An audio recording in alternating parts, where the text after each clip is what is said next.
estudiantiles y obreros en Francia, que no solamente se organizaron por sus demandas concretas, sino que además pedían por la liberación de países que estaban bajo la tutela francesa, ¿sí? Entonces tenía un fuerte tinte ideológico antiimperialista y en muchísimos casos anticapitalista también.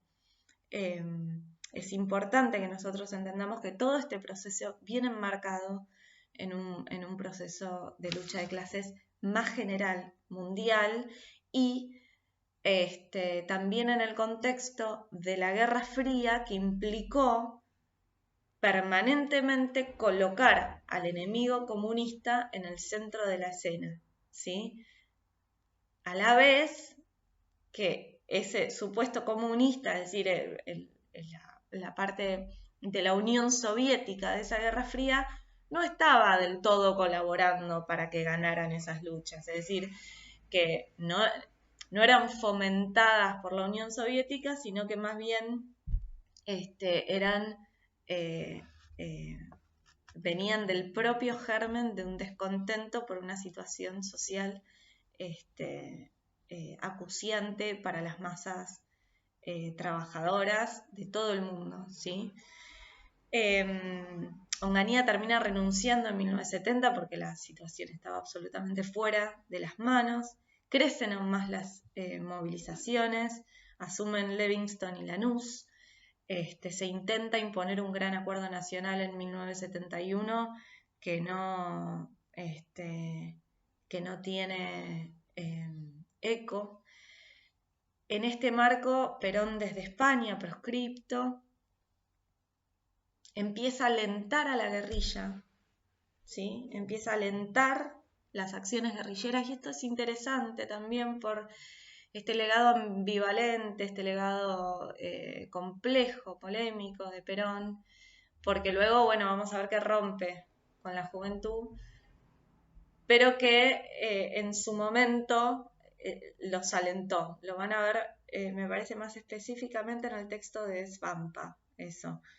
En el 72, Livingston y Lanús son forzados a llamar elecciones, y en estas elecciones se presenta el peronismo, se termina la proscripción del peronismo, se presentan Cámpora y Lima como fórmula presidencial y ganan con el 62% de los votos. Esto es un montón, ¿sí?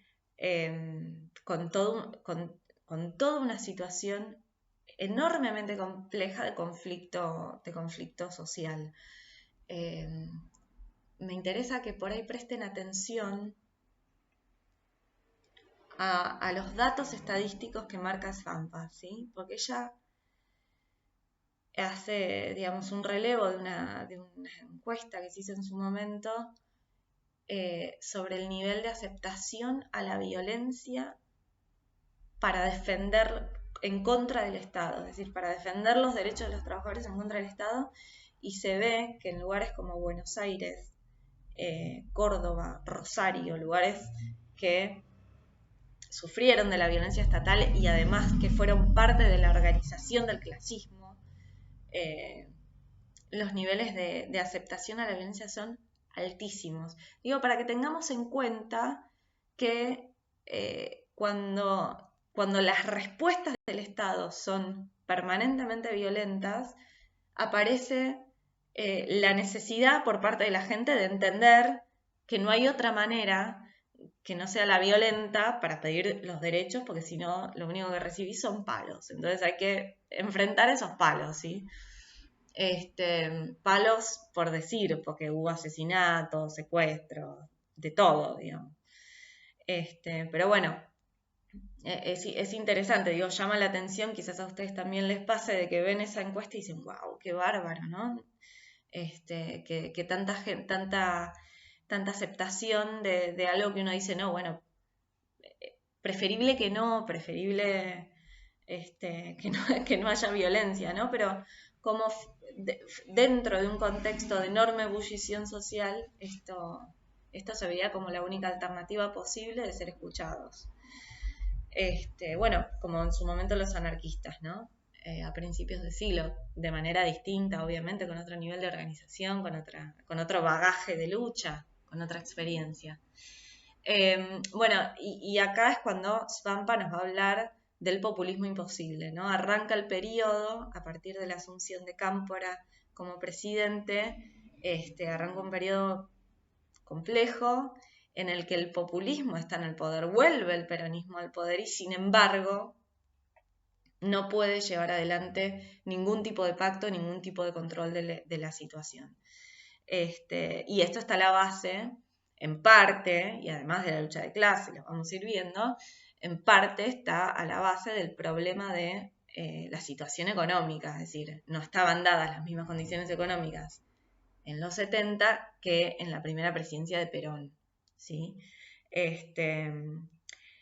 En la presidenta, ella habla de 3 momentos de este populismo imposible y yo los invito a que tengan en cuenta estos 3 momentos porque es tan complejo entender este proceso que quizás ordenando temporalmente la lectura nos sirva más para por lo menos poder poner claridad temporal, a ver si es más fácil sacar conclusiones.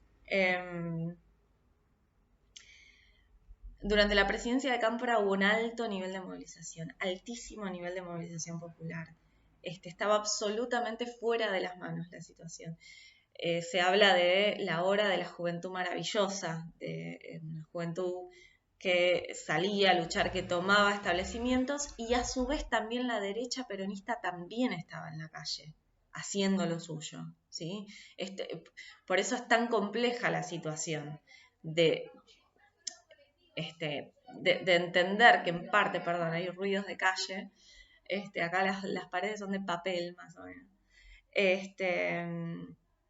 porque el nivel de movilización es alto en las dos alas de conflicto, ¿sí? Al toque que asume Cámpora en el poder, hay una fuerte movilización a la cárcel de Devoto para liberar a los presos políticos que finalmente son liberados. Y esto es un elemento fundamental para la movilización que entiende que gracias a la movilización se consigue obtener estos reclamos, ¿sí?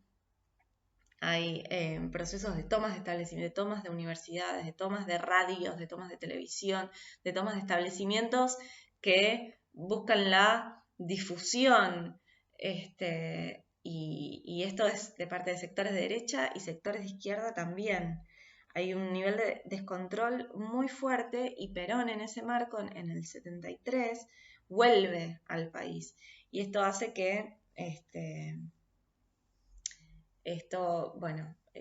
con el retorno de Perón, hay un hecho que, si se quiere, es como la presentación fuerte, crudísima, del conflicto entre sectores de derecha e izquierda dentro del mismo movimiento peronista. O sea, es tan complejo el peronismo, si ustedes se ponen a investigar, que dentro del peronismo hay sectores fascistas y dentro del peronismo hay sectores que buscan una sociedad distinta.